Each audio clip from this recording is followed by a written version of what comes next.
L'enjeu justement dans ces discussions, c'est de maintenir la compétitivité de la ville d'Abidjan, faire en sorte que la ville d'Abidjan puisse continuer à attirer l'investissement, puisse continuer à produire pour l'ensemble de la Côte d'Ivoire, puisse faire gagner du temps, mais également permettre aux produits ivoiriens d'être exportés, etc.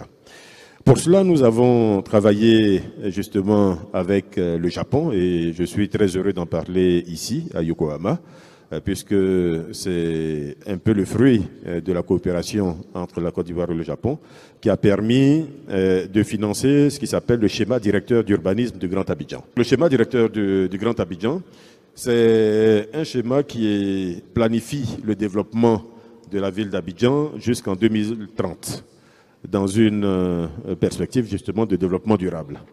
L'objectif, c'était initialement de définir les zones d'habitation de ce Grand Abidjan, de définir également les zones industrielles, de définir les voies de circulation et de faire en sorte que le développement de la ville soit maîtrisé, de sorte à ce que ce développement ne s'impose pas aux gouvernants, à la ville ou éventuellement aux acteurs locaux, mais que ce développement soit justement un développement voulu, un développement totalement contrôlé et maîtrisé.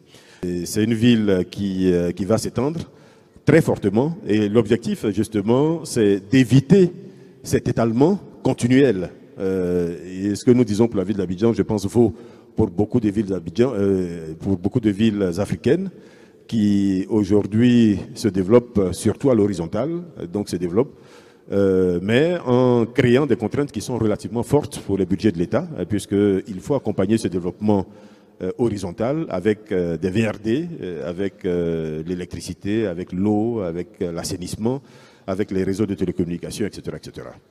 Donc notre ambition, c'est de travailler à maîtriser ce développement en densifiant l'habitat, en répertoriant clairement les zones d'habitation, en les différenciant des zones industrielles, en réservant d'avance les zones industrielles. Un autre point qui est très important, c'est les voies de circulation, en réservant à l'avance toutes les emprises des voies de circulation, même si elles ne sont pas construites immédiatement. C'est extrêmement important parce qu'on a vu beaucoup de villes africaines qui ont progressé, mais en négligeant malheureusement trop cet aspect voie de circulation. Donc ça en fait des villes qui sont très congestionnées, où on perd beaucoup d'argent et beaucoup de temps dans la circulation. Les défis majeurs pour Abidjan aujourd'hui, je les résume rapidement dans cette slide, c'est la pression de l'urbanisation qui impose justement la densification. C'est la création d'un cadre d'utilisation du sol qui est favorable au développement harmonieux de l'agglomération en mettant ensemble toutes les activités qui sont générées par l'homme au niveau économique, au niveau sécurité, au niveau eau, électricité, école, etc. Logement, bien entendu. Logement, c'est extrêmement important puisque nous avons un déficit qui est relativement important aujourd'hui, estimé entre 400 et 600 000 unités pour la ville d'Abidjan. Nous travaillons très fortement sur deux aspects pour terminer. C'est les aspects rénovation urbaine et restructuration des quartiers précaires.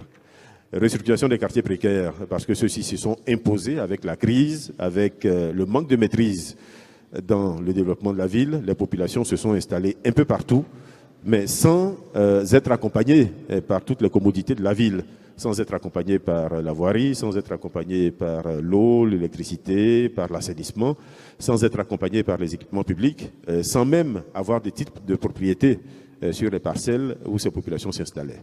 Donc aujourd'hui, nous avons ce défi à relever. Il y a également celui de la rénovation urbaine. Ces villes se sont créées au début de nos indépendances, donc dans les années 60. Et ces villes sont arrivées aujourd'hui à un premier niveau, entre guillemets, de saturation.